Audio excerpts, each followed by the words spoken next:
Hey Sarah, Brett at Nissan here. This is me throwing you a curveball. It's a 23 Nissan Rogue. Now I know you had mentioned fuel economy and I couldn't believe I didn't mention one of these to you.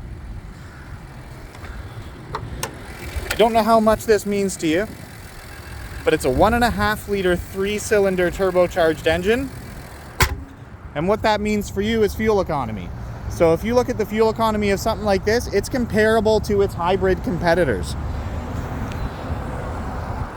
And it's beautiful.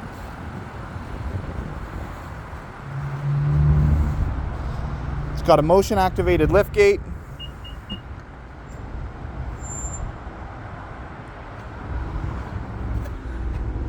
Lots of space back here. Divide and hide system, so you can use this to section stuff off.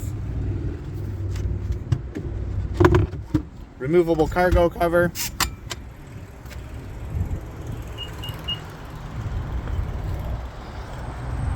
Keyless entry on the doors. This one does have the leather. Heated rear seats and a rear climate control. Blind spot monitors. This is where it shines though. So inside we have the nice big screen, built-in navigation, but it does have Android Auto and Apple CarPlay. You've got this electronic shifter. What's nice about that is there's no rods or cables underneath, so if you look down here, it's actually a nice little spot where you can put your purse or your bag or whatnot. Different drive modes, so we have an off-road mode, a snow mode, a regular mode, an eco mode, and a sport mode. Pro Pilot Assist, so this blue button right here will activate your cruise control, but when that happens, it works alongside a steering assist. So if you're going out of the lane slightly, or if you're not centered in the lane, it will keep you centered in the lane. Dual zone climate control.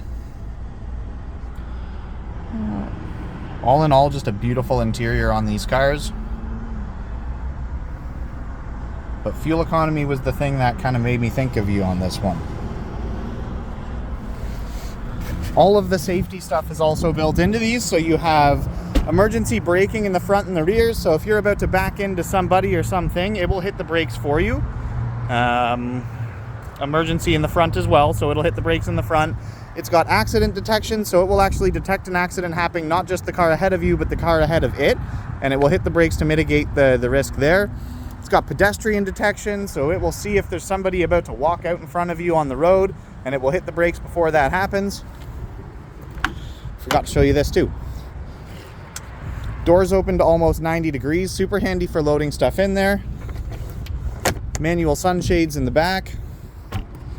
And they should show you the camera system. So if I put it into reverse, I've got the backup camera as well as this round view monitor, so you can see how horrible my parking job is right now. Put it back into park. You can also activate the cameras by hitting the camera button. What I'm looking at right now is actually a front view. So we're looking out front of the car. You can actually see right up to where your license plate mounts. And again, you get that round view monitor, super easy or handy for parking. If I hit it again, I'm gonna get a curbside view. So if I'm parking up against a curb or just between the lines, I can see if I'm straight, make sure I'm not gonna scrape my fancy wheels. And if I hit it again, just one big front view. So this is super handy if you're, say, in a parking lot or something and you need to get really close. Again, you can see right up to your front bumper. Super handy there. And when you're parking, if you get really close to something, the car will start to beep at you and it will turn this front camera on so you can see what's ahead of you.